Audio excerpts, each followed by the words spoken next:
Welcome back to the morning show here on Arise News with me, Katura King. Since launching the TEF Entrepreneurship Program and committing $100 million to empowering 10,000 African entrepreneurs in a decade, the Tony Elumelu Foundation has unleashed our continent's most potent development force and its entrepreneurs. In just 3 years, the first 3,000 entrepreneurs have created tens of thousands of jobs and generated considerable wealth. So today on Our Take, we discuss why entrepreneurship is seen as one of the most sustainable job generation tools on the continent. And I am joined by my ever-capable guests, Mrs. Owen and Mrs. Olawumi. Hello, good morning again. Hi, Ketura. Good morning again. So I'm sitting with the Chief Operating Officer of TEF and a lady who applied last year to be part of TEF. Now, first and foremost, tell me what it feels like sitting with a lady who basically, you know... It feels great, honestly. I had gone for the Tony Elumelu Foundation program because I needed the managerial skills. I needed to understand how to run these two businesses together. And I was really after the mentorship. I needed to know how to balance them and still be able to achieve the most out of both of them. But I haven't given up. I'm going back. I love that, and you will succeed. Amen to that. Now, we know that Africa has a hugely high rate of entrepreneurs, particularly youth entrepreneurs, but Nigeria is not the highest on the list. So we're actually outranked by Angola, Botswana, and Cameroon, and Uganda, interestingly enough. So what is it that we are doing wrong? Because it seems as though there's a disconnect in the amount of entrepreneurs that we have, people that have great business ideas, and the amount of successful businesses that we see ending up. Why do you think that is? It's interesting that's what the statistics is saying, because my statistics say something different. Really? And that makes me wonder if it has to do with the enabling environment. Interesting. Because if you look at the mix of our entrepreneurs, over 50% of our entrepreneurs are actually Nigerians. Wow. And it's not something that we're doing because we're trying to favor Nigerians. It's actually because more Nigerians do apply, actually. Right. We have so for the 3,000 entrepreneurs that we have, over 1,500 of them Wow. are Well Nigerians. over half. Yes. And the second on the list of the most populous countries for us in entrepreneurs is Uganda.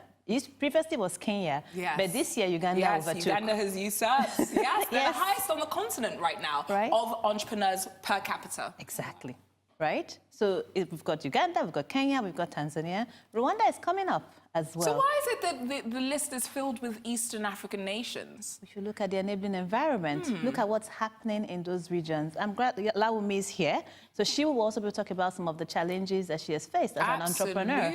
Right, so she talked about just because you can't find the funding doesn't mean you shouldn't follow through on your dream, right? So funding is one thing. Having the enabling environment is another thing. And if you listen to Mr. Elumelu when he talks about Afrocapitalism and the role of the private sector and the role of the government, he keeps talking about enabling environment. Yes. We have things about registering your business, you know, the taxation thing, multiple taxation, power. I mean, Mr. Elumelu was on NESG platform 2 days ago, and he talked about what we need to actually encourage... They say, I think it's under 40% of all Nigerians are actually even on the grid, much less getting power. Much less getting power. So it's good that there's an entrepreneur here who can also talk about her own experiences in terms of, so we can mentor, we can train, we equip you with those soft skills, we fund. But then you have to go out into that world to plant. Absolutely. And then what is the soil you're planting into? And that comes into the enabling environment. So I haven't done the research on this to check what is causing, why in the per capita ratio, why it's lower in Nigeria. It could also be because well, I mean, I can tell you. Our population could also be something. So it is high youth population, yes, poor policy choices, and a lack of comprehensive employment plans. That is the reason why. But I do want us to focus a little bit more on Uganda, because Uganda, the African Development Bank released a study that says Uganda has an 83% rate of unemployment. How is it a country that has such a high rate of unemployment is the highest in the continent as it pertains to entrepreneurship? What is causing the discrepancy?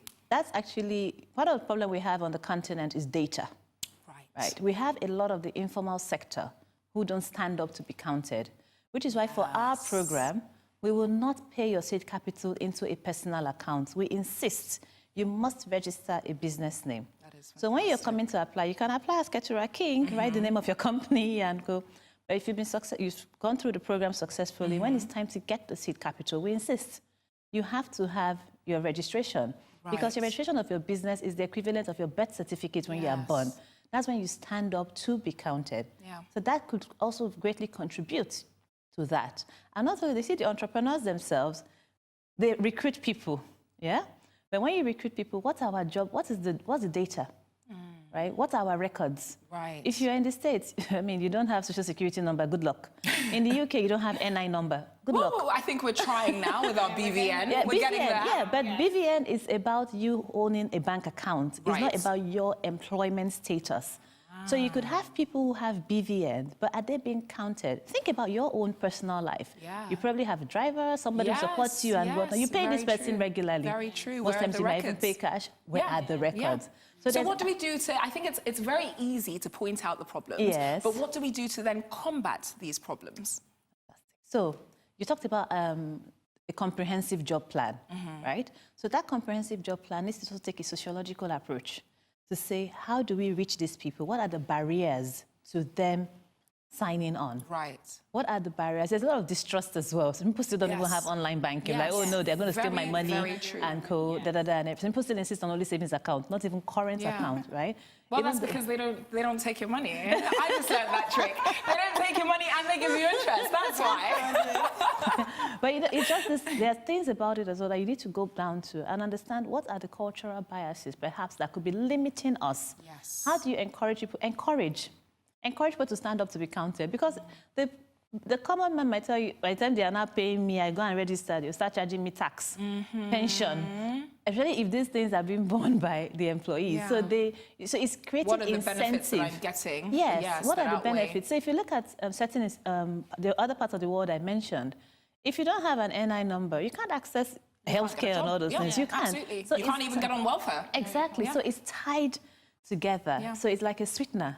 That, if you want to receive certain things, if you want to be recognized as a socially responsible human being in their society, you must have this. So we also need to create those things that would encourage the ecosystem around it. The ecosystem, so that people are coming to buy into the idea of being counted. Because right now we try and sell it to them. So they should feel the momentum of, okay, the benefit, like if I'm coming out to do this, what am I getting? Am I going to be counted just so you can come and take out of this money I have? And it's very true, because that is the way a lot of people think. I mean, I won't tell the truth. I think like that. I'm like, wait a minute, you all going to take my money?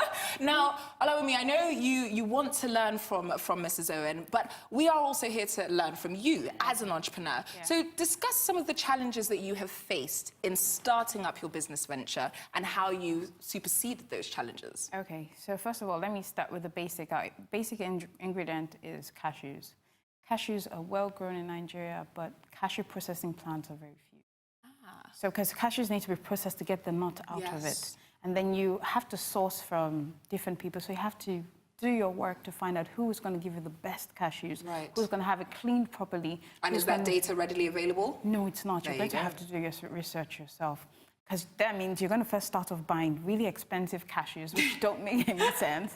And then as you work harder before you realize that you've been finessed. And then you work harder on it, and then you find other relatively cheaper places. And then, of course, there's the electricity matter. Now, you're trying to keep your costs relatively affordable, but you have electricity working against you, but you know you still have to make it happen, you still have to make it work. So, of course, you start looking at things like inverters. What can the inverter carry? What I'm doing just to keep the costs and manage my costs, to at least have some profits to be able to make it. And these are still costs that you shouldn't be bearing, to be honest. You should not be thinking about ways to generate power for your business. You know, power should be a readily available resource. Unfortunately, it's not. It should be. Those are the things. So while we've been able to source some things locally and get it cheaper, we have some other challenges that make it that raise the prices up, that make it expensive for you to do it this way. But it's not a reason to give up. I think that there's always a way through everything. If we're going to do efficiency, if you have to get more equipment to maximize that time to get it, then you have to do what you need to do. Because people are surviving, people are thriving despite all the challenges, and that's just how you have to look at it.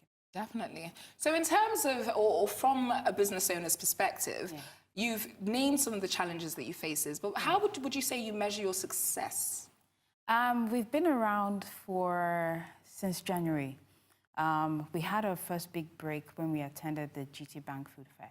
Right. That was a fantastic opportunity for us to actually test if people were interested. And thousands of people showed up. We were sold out. In fact, we were calling to get some more. Let's just put that into context. The GTB Food and Drink Fair holds over 2 days. Yes. You sold thousands. We sold. We sold. It was a great platform for us to try out our products, and people bought into it. People called after. People started stalking. People really bought into it. That was our first opportunity. People talked about the packaging, so we had bloggers and other people talk about it, which got other people interested. It was for us. It was the main thing that let us know that this can work. And from then, we have only been able to grow from there. That's amazing. So if you were to look at a business ideas like Olaomi's and, to say to yourself, well, this is a semi-saturated market, perchance, what advice, or assuming she were to think that herself, what advice would you give her in order to encourage her to not let go of those dreams? So, interestingly, I had the opportunity to have a quick chat with Laomi earlier on. And I think so you've already dispensed your advice. No, we just had a quick chat. Not so much, because she told me she had applied, right? But it's about, when I spoke earlier, I talked about selling yourself, right? So when we spoke, Laomi said then that, I wasn't ready then. So there seems to be like a bit of trepidation. So she seems more confident about herself now. So when she goes online to fill out that application, she's going to be able to tell her story. I was sitting across before when she was talking about, the no palm oil. I love palm oil. I'm from Delta. I'm Edo State, The no palm oil, is the milk is this, the milk is that. I was just thinking, oh my God, am I going to get some? But when when she begins to type out those things, her passion would show. And she was now able to talk more about, she's more confident in what she's doing. She believes in herself. And when she goes there, she can write and talk about, okay, this is how this idea is going to scale up. These are the challenges that I anticipate to face, and these are my thoughts of how we can also surmount it. Because you know what we found in all our research and data? Across the continent, the problems are similar. When you look at the top 10, they all come together. What you might find is different place on the list, but they are the same problem. So my advice, Laomi, start preparing now, right? Go to that website. I think she's preparing by having the business ready. Yes. In fact, you mentioned Nelly's. She's one of the entrepreneurs this year, actually. She's one of my 2017 Look at the entrepreneurs. morning show, bringing winners together. Indeed, right? So if we're to look at a sustainable and consistent entrepreneurship strategy, what would be the top 3 things that we would say are necessary? Skills development. Yes. What else would we say? So before we get into, I think let's start with your idea. Yes. First idea, skills development, enabling environment. Right. So we'll because leave that in your capable enabling environment hands. thing is it encourages. So Laomi talked about trying to scale up. You need something to scale up, funds. Yes. Right, and you need investors. They come with funds. Absolutely. Especially with the kind of program that we are running. We're running a program for people who. So they need to just be seen on their own idea, right? And what would encourage investors to invest in you is beyond your idea. They're also going to check that they're able to take out their money if or when they want to.